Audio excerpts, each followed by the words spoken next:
Assalamualaikum warahmatullahi wabarakatuh.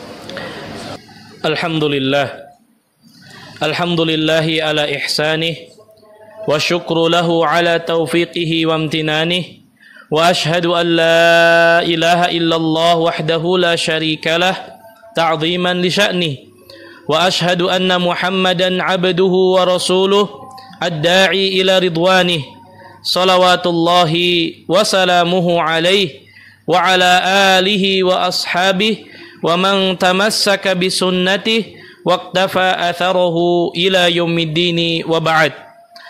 Ma'asyiral muslimin, sidang salat Jumat yang semoga dimuliakan oleh Allah tabaraka wa taala. Faya ibadallah, usikum wa iyaya nafsi bitaqwallah faqad fazal muttaqun. Ma'asyiral muslimin, sidang salat Jumat yang semoga senantiasa dimuliakan oleh Allah. Sebagaimana kita sadari bersama bahwa cita-cita tertinggi seorang muslim adalah diwafatkan oleh Allah Subhanahu wa taala dalam keadaan husnul khatimah, dimasukkan ke dalam surga dan dijauhkan dari siksa api neraka. Dan ini adalah cita-cita yang hendaklah menjadi cita-cita tertinggi kita. Karena memang ma'asyiral muslimin, tidak ada kebahagiaan yang hakiki, tidak ada kesuksesan yang hakiki kecuali tatkala kita dimasukkan ke dalam surga dan dijauhkan dari siksa api neraka. Sebagaimana Allah Subhanahu wa taala berfirman, "Faman zuhziha 'anil nar wa udkhilal jannata faqad faz." Barang siapa yang dijauhkan dari siksa api neraka dan dimasukkan ke dalam surga, maka dialah orang yang beruntung, dialah orang yang sukses. Ikhwatal Islam wa ikhwatal iman, rahimani wa rahimakumullah. Namun tentu sebelum kita bicara tentang surga dan neraka, tentu di antara perkara yang harus kita yakini bahwa setelah kehidupan kita di dunia masih ada fase kehidupan yang harus kita lewati, di mana tatkala Allah Subhanahu wa taala mewafatkan seorang hamba di dunia ini, maka mereka akan masuk kepada fase berikutnya, yaitu fase kehidupan di alam barzah atau di alam kubur. Oleh karenanya ma'asyiral muslimin rahimani wa rahimakumullah, para ulama menjelaskan di antara perkara yang seharusnya menjadikan kita khawatir adalah kehidupan kita setelah kehidupan kita di dunia ini. Apakah kita termasuk orang-orang yang akan mendapatkan nikmat kubur, atau na'udzubillah kita termasuk orang-orang yang mendapatkan azab kubur? Oleh karenanya ma'asyiral muslimin, perlu bagi kita untuk mengambil hikmah dari apa yang terjadi pada sahabat yang mulia Utsman ibn Affan radhiyallahu taala an. Di mana sahabat yang mulia Utsman ibn Affan, setiap kali beliau melewati pekuburan kaum muslimin, setiap kali datang ke pemakaman kaum muslimin, beliau berdiri di samping kuburan kaum muslimin tersebut sambil menangis hingga jenggotnya basah karena tangisannya. Maka ditanyakan oleh para sahabat yang melihat, "Wahai Utsman, engkau tidak menangis tatkala engkau mendengar tentang surga dan neraka. Namun kenapa engkau menangis tatkala engkau berada dalam keadaan seperti ini?"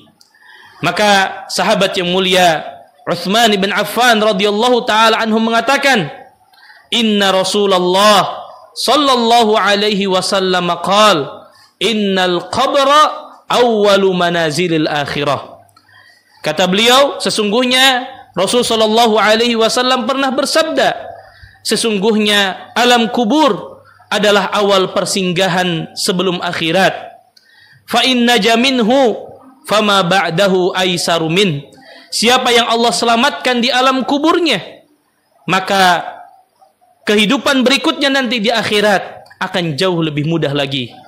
Wa illam yanju minhu fama ba'dahu asyaddu min. Tetapi orang-orang yang tidak diselamatkan oleh Allah di dalam kuburnya, maka kehidupan berikutnya akan lebih sulit lagi. Bahkan Rasulullah SAW pernah bersabda, "Ma ra'aitu mangdaran qad illa wal qabru afdha'u minhu. Kata Nabi SAW, tidaklah aku melihat sebuah pemandangan yang lebih mengerikan daripada pemandangan di alam kubur. Ikhwatal Islam wa ikhwatal iman, rahimani wa rahimakumullah. Hadis-hadis yang kita sebutkan menunjukkan kepada kita, hendaklah kita sebagai orang yang beriman harus meyakini dengan sebenar-benarnya keyakinan akan adanya nikmat kubur dan juga adab kubur. Bahwa setelah seorang diwafatkan oleh Allah, maka dia akan masuk pada fase kehidupan berikutnya, yaitu masuk kepada alam barzah. Oleh karenanya, ma'asyiral muslimin rahimani wa rahimakumullah, Allah juga menjelaskan di dalam Al-Quran akan adanya adab kubur. Sebagaimana hal ini Allah subhanahu wa ta'ala nyatakan di dalam Al-Quran akan adab yang akan dirasakan oleh Fir'aun, di mana Allah subhanahu wa ta'ala berfirman, an-naru yu'raduna 'alaiha ghuduwan wa 'ashiyya wa yawma taqumus sa'ah adkhilu ala fir'auna asyaddal 'adab. Kata Allah, api neraka diperlihatkan, ditampakkan kepada Fir'aun di dalam kuburnya pagi dan petang. Setiap hari Allah tampakkan tempat yang nanti akan ditempati oleh Fir'aun di akhirat kelak, di mana dia akan dimasukkan ke dalam api neraka. Wa yauma taqumus sa'ah, dan nanti ketika terjadi hari kiamat, Allah mengatakan kepada para malaikatnya, adkhilu ala fir'auna asyaddal adab, masukkanlah Fir'aun ke dalam api neraka dengan siksa yang pedih. Maka ma'asyiral muslimin, a'azani Allah wa iyyakum, ayat ini juga mempertegas kepada kita akan adanya siksa kubur. Maka yang menjadi pertanyaan, amalan apa, ibadah apa yang bisa kita lakukan sehingga ketika kita lakukan amalan tersebut dapat menyelamatkan kita dari siksa kubur. Dan ini penting untuk kita ketahui bersama, dengan harapan mudah-mudahan dengan kita mengetahui sebab-sebab yang dapat kita lakukan, yang dapat menyelamatkan kita dari siksa kubur, sehingga Allah subhanahu wa ta'ala menyelamatkan kita dari siksa kubur tersebut. Ikhwatal Islam wa ikhwatal iman, rahimani wa rahimakumullah. Para ulama menjelaskan ada banyak sebab, ada banyak cara, ada banyak amalan yang bisa kita lakukan agar kita terselamatkan dari siksa kubur. Namun yang akan khatib sampaikan pada kesempatan kali ini hanya 4 amalan, 4 perkara, 4 sebab yang mudah-mudahan dengan yang sedikit ini bisa bermanfaat bagi kehidupan kita. Yang pertama, ma'asyiral muslimin rahimani wa rahimakumullah, agar kita diselamatkan dari siksa kubur adalah dengan cara istiqomah, melaksanakan amal soleh dan juga ketaatan kepada Allah subhanahu wa ta'ala. Hal ini sesuai dengan apa yang Allah subhanahu wa ta'ala firmankan di dalam Al-Quran. Allah subhanahu wa ta'ala berfirman, innal ladhina qalu rabbuna Allah thumma istaqamu tatanazzalu alaihimul malaikah alla takhafu wa la tahzanu wa abshiru bil jannati allati kuntum tu'adun. Allah subhanahu wa ta'ala berfirman, innal ladhina qalu rabbuna Allah, sesungguhnya orang-orang yang mengatakan Rabb kami adalah Allah, thumma istaqamu, kemudian dia istiqomah melaksanakan ketaatan, istiqomah melakukan amal soleh, maka apa balasannya?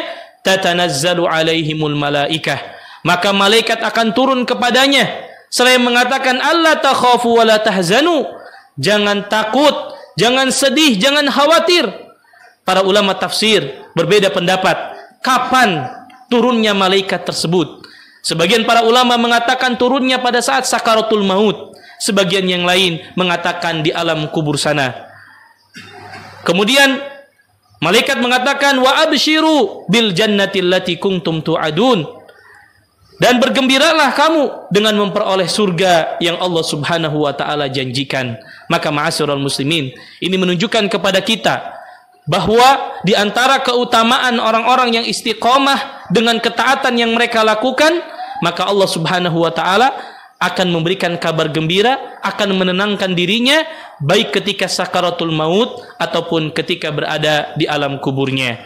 Kemudian ma'asyiral muslimin, di antara dalil yang memperkuat perlunya kita istiqomah dalam melaksanakan ketaatan kepada Allah agar kita diselamatkan oleh Allah dari siksa kubur, di mana Nabi mengingatkan kepada kita, tatkala seorang meninggal dunia, maka hanya ada 3 perkara yang akan mengikutinya.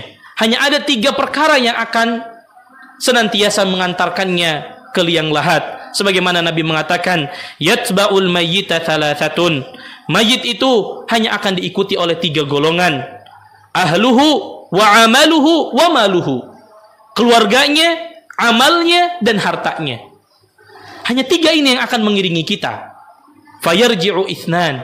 Yang 2 akan kembali lagi, tidak akan ikut sampai ke liang lahat bersama kita.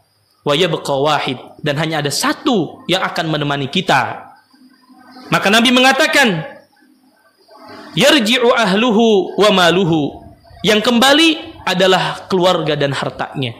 Maka ma'asyiral muslimin, sebanyak apapun harta yang kita miliki, setinggi apapun jabatan yang kita miliki, sesayang apapun kita kepada keluarga kita, mereka tidak akan ikut sampai liang lahat kita. 1 koin pun tidak akan pernah kita bawa ke liang lahat kita. Mereka akan kembali lagi. Istri yang kita cintai, anak yang kita cintai, harta yang selama ini kita cintai, mereka tidak akan ikut ke liang lahat. Tetapi yang akan tetap mengikuti kita, wa yabqa amaluhu, yang tetap adalah amalnya. Oleh karenanya ma'asyiral muslimin, para ahlul ilmi mengatakan, maka jangan terlalu berlebihan untuk mencari sesuatu yang pada akhirnya tidak akan pernah kita bawa ke akhirat kelak. Jangan terlalu berlebihan mencari sesuatu yang pada akhirnya tidak akan menemani kita di dalam alam barzah kita. Karena sejatinya yang akan menemani kita adalah amal soleh yang kita lakukan. Kemudian yang kedua, ma'asyiral muslimin rahimani wa rahimakumullah, di antara cara dan sebab yang dapat menolong kita dan menyelamatkan kita dari siksa kubur adalah dengan senantiasa terus meminta pertolongan kepada Allah, memohon perlindungan kepada Allah dari siksa kubur. Di antara doa yang hendaklah kita perbanyak, yang jangan sampai kita lupakan dan kita tinggalkan, adalah doa yang diajarkan oleh Nabi di setiap tahiyat akhir kita, di mana Nabi mengajarkan satu doa agar kita dijauhkan dan dilindungi oleh Allah dari siksa api neraka, dari siksa kubur, dari fitnah kehidupan dan kematian, dan juga fitnah al-Masih ad-Dajjal. Nabi mengajarkan satu doa, Allahumma inni a'udzubika min adzabi jahannam. Ya Allah, aku berlindung kepada Engkau dari siksa api neraka, wa min adzabil qabri, dari siksa alam kubur, wa min fitnatil mahya wal mamat, dari fitnah kehidupan dan kematian, wa min syarri fitnatil masihid dajjal, dan juga fitnahnya al-Masih ad-Dajjal. Maka ini cara yang kedua, ma'asyiral muslimin, jika kita ingin diselamatkan oleh Allah dari siksa kubur. Kemudian yang ketiga, di antara cara yang dapat kita lakukan agar kita diselamatkan oleh Allah Subhanahu wa taala dari siksa kubur adalah dengan menjauhi segala sebab-sebab yang dapat mendatangkan azab kubur. Ma'asyiral muslimin, ada banyak sekali dalil, ada banyak sekali hadis yang menjelaskan tentang amalan-amalan yang kalau kita lakukan menjadi sebab Allah Subhanahu wa taala akan menyiksa kita di alam kubur kita. Di antaranya adalah orang-orang yang meninggalkan salat tanpa udzur, ataupun orang-orang yang suka menunda salat sampai keluar waktu salat, ataupun orang-orang yang senantiasa mengadu domba ataupun namimah, ataupun orang-orang yang tidak menjaga kesucian auratnya dan juga kesucian dirinya di saat buang air kecil dan juga buang air besar. Di antara dalil tersebut, apa yang dijelaskan oleh Nabi sallallahu alaihi wasallam dalam sebuah hadis yang diriwayatkan oleh Ibnu Abbas radhiyallahu taala an, di mana Rasul sallallahu alaihi wasallam pernah marron Nabi sallallahu alaihi wasallam bi qabrain. Nabi pernah melewati 2 kuburan. Kemudian Nabi mengatakan, innahuma la yu'adzaban, sesungguhnya penghuni 2 kuburan tersebut sedang disiksa oleh Allah Subhanahu wa taala. Wa ma yu'adzabani fi kabir, tidaklah keduanya disiksa karena perkara yang besar. Amma ahaduhuma fakana la yastatiru minal baul, yang satu disiksa oleh Allah karena dia tidak menutup auratnya ketika buang air kecil dan buang air besar, ataupun tidak menjaga kesucian dirinya saat buang air kecil dan buang air besar. Wa ammal akhar fakana yamshi bin namimah, Adapun yang kedua, mereka yang suka mengadu domba.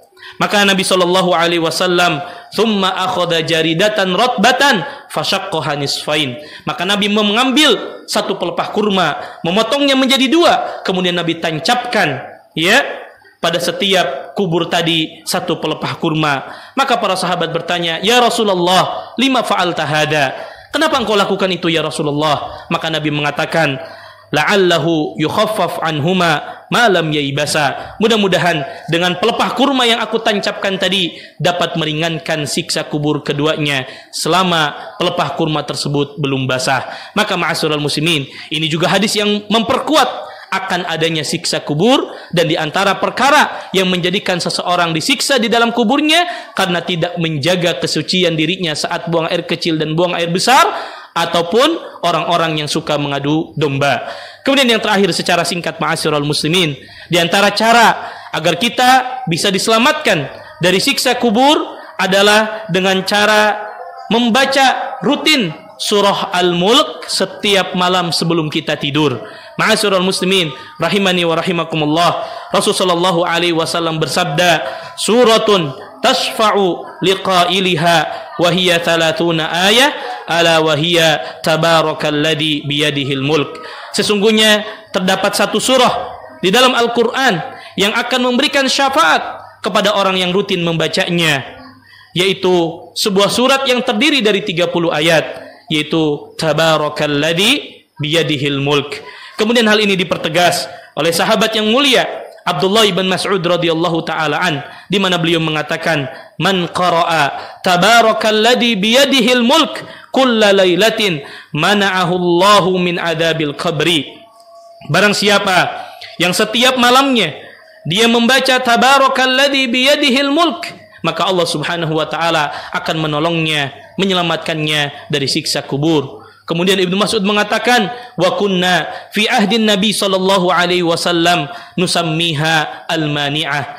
Dulu kami pada zaman Nabi sallallahu alaihi wasallam menyebut surah Tabarak dengan surah Al-Mani'ah, yaitu surah yang dapat mencegah seseorang dari adab kubur. Oleh karenanya ma'asyiral muslimin rahimani wa rahimakumullah, 4 sebab, 4 amalan tadi setidaknya bisa kita lakukan agar setiap kita diselamatkan oleh Allah Subhanahu wa taala dari siksa kubur. Aqulu ma tasma'un wa astaghfirullah li wa lakum wa lisairil muslimina min kulli dhanbin wa khati'atin fastaghfiruhu innahu huwal ghafurur rahim. Alhamdulillahi wa kafa wassalatu wassalamu ala rasulinal mustafa wa ala alihi wa ashabihi ahli sidqi wal wafa wa tabi'ina wa man bihudahum iktafa. Asyhadu an la ilaha illallah wahdahu la syarikalah wa asyhadu anna Muhammadan abduhu wa rasuluh la nabiyya wa la rasula ba'dah.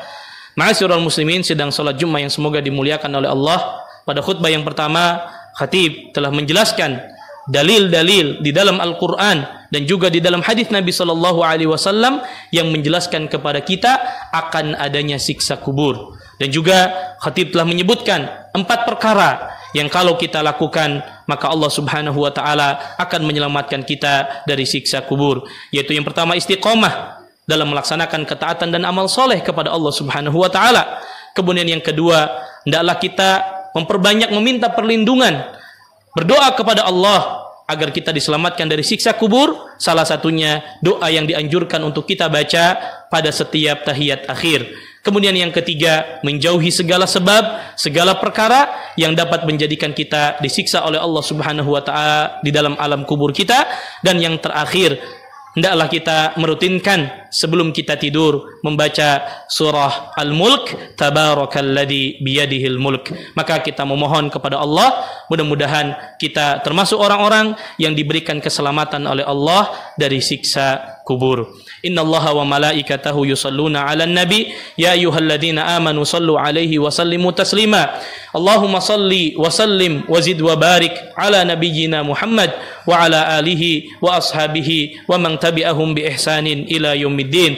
Allahumma a'izzal islam wal muslimin wa adilla syirka wal musyrikin wa dammir a'da'aka a'da'ad din. Rabbana ighfir lana wa li ikhwanina alladhina sabaquna bil iman ولا تجعل في قلوبنا غلا للذين آمنوا ربنا إنك رؤوف رحيم ربنا هب لنا من أزواجنا وذرياتنا قرة أعين واجعلنا للمتقين إماما اللهم إنا نسألك الهدى والتقى والعفاف والغنى اللهم إنا نسألك الهدى والتقى والعفاف والغنى اللهم إنا نعوذ بك من علم لا ينفع ومن قلب لا يخشى ومن نفس لا تشبع ومن دعوة لا يستجاب له ربنا آتنا في الدنيا حسنة وفي الآخرة حسنة وقنا عذاب النار وصلى الله على نبينا محمد وآخر دعواهم أن الحمد لله رب العالمين ثم أقيموا الصلاة